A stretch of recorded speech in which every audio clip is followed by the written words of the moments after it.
สบายดีพี่น้องวันนี้มาพ่อกับเบาคงเช่นเคยนะจ๊ะ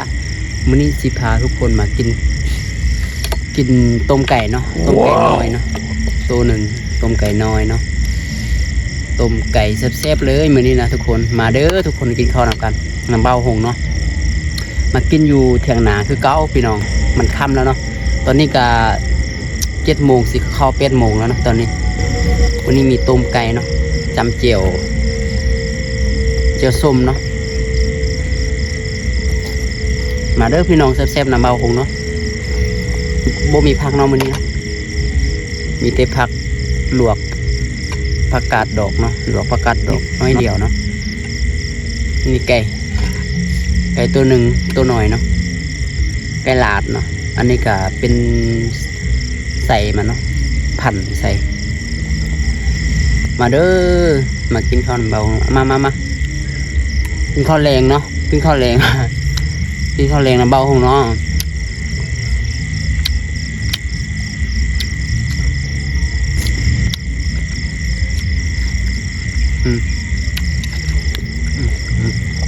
ต้มเป็นโตเลยไก่หน่อยเนาะเจียว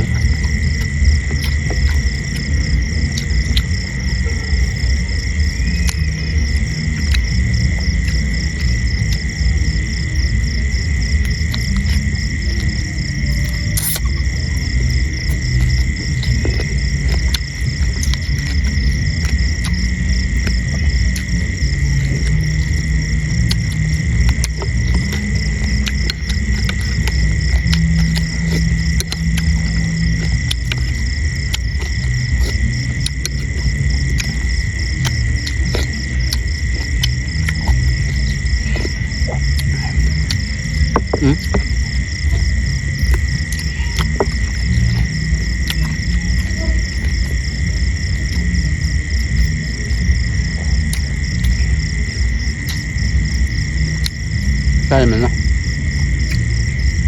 จำเลย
ข้างๆก็เปิดตู้เนาะ